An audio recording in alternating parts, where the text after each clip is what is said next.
नमस्कार दोस्तों, स्वागत है आपका अपने first in India YouTube channel पर। वीडियो को शुरू करने से पहले वीडियो को लाइक करें, शेयर करें और अगर आप चैनल पर नए हैं तो चैनल को सब्सक्राइब करें। आज हम इस वीडियो के माध्यम से जानेंगे कि पहले भारतीय लड़ाकू विमान पायलट कौन थे। इंद्रलाल रॉय डीएफसी एकमात्र भारतीय जिन्होंने प्रथम विश्व युद्ध में उड़ान भरी है। उन्हें प्रथम भारतीय लड़ाकू विमान पायलट के नाम से जाना जाता है। रॉयल फ्लाइंग कोर और उसके उत्तराधिकारी रॉयल एयर फोर्स में सेवा करते हुए उन्होंने 10 हवाई जीत का दावा किया है। 5 विमान नष्ट किए हैं और 5 विमान को नियंत्रण से बाहर करके गिराया है, सिर्फ 170 घंटे की उड़ान में। 2 दिसंबर 1898 को कलकत्ता में उनका जन्म हुआ। 22 जुलाई 1918 को फ्रांस के कार्बिन में 19 वर्ष की आयु में उनकी मृत्यु हो गई। इंदिरालाल रॉय का पारिवारिक पृष्ठभूमि। रॉय परिवार एक बंगाली परिवार है जो मूल रूप से वर्तमान बांग्लादेश में बारिशाल जिले का है। भारत के विभाजन से पहले राय परिवार पूर्वी बंगाल का एक प्रमुख जमींदार परिवार था। राय परिवार की संपत्ति को लखेटिया के नाम से जाना जाता है। 17वीं शताब्दी के अंत में रूपचंद्र राय द्वारा लखुटिया जमींदार संपत्ति की स्थापना की गई थी। उनके बड़े भाई परेश लाल रॉय 1893 से 1979 ने एक बटालियन माननीय आर्टिलरी कंपनी में सेवा की और बाद में उन्हें भारतीय मुक्केबाजी के पिता के रूप में पहचाने जाने लगा। उनके नाना डॉक्टर सूर्य कुमार राय चक्रवर्ती थे और वे पश्चिमी चिकित्सा में प्रशिक्षित होने वाले पहले भारतीय डॉक्टर थे। उनके भतीजे सुब्रत मुखर्जी 1911 से 1960 तक ने द्वितीय विश्व युद्ध में एक लड़ाकू पायलट के रूप में सेवा की और बाद में भारतीय वायुसेना के पहले वायुसेना प्रमुख बने। इंद्रलाल रॉय अप्रैल 1917 में रॉयल फ्लाइंग कॉर्प्स का हिस्सा बने और ब्रिटिश एयरफोर्स ज्वाइन करने के दौरान उनकी उम्र मात्र 18 साल थी।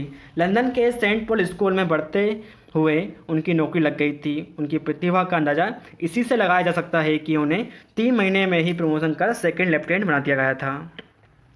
ब्रिटेन की रॉयल फ्लाइंग कॉर्प्स की तरफ से पहले विश्व युद्ध में लड़ते हुए इंद्रलाल रॉय ने जर्मनी वायुसेना को तहस नहस कर दिया था। लड़ाई में उन्होंने 170 घंटे की उड़ान भरी थी। इस दौरान उन्होंने मात्र 14 दिन के अंदर 9 फाइटर प्लेन को हवा में मार दिया था। जिस टाइम युद्ध चल रहा था उस समय उनकी उम्र मात्र 19 साल की थी। प्रथम विश्व युद्ध। शुरू में राय को रॉयल फ्लाइंग कॉर्प्स द्वारा खराब दृष्टियों के आधार पर खारिज कर दिया था। राय ने प्रमुख नेत्र विशेषज्ञ से सलाह लेकर दूसरी बार रॉयल फ्लाइंग कॉर्प्स में आवेदन किया और उनका निर्णय पलट दिया।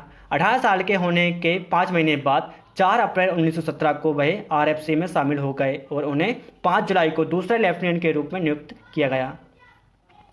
बेंडेम और टर्नवरी में प्रशिक्षण और बंदूक अभ्यास के बाद वह 30 अक्टूबर को नंबर 56 स्क्वाड्रन में शामिल हो गए।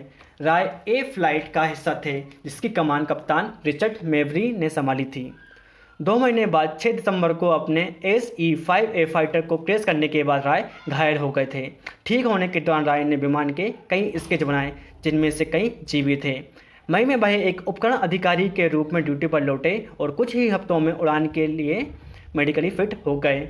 उन्हें जून 1918 में कैप्टन जॉर्ज मैक्लेरो की उड़ान संख्या 40 स्क्वाड्रन में स्थानांतरित कर दिया गया था।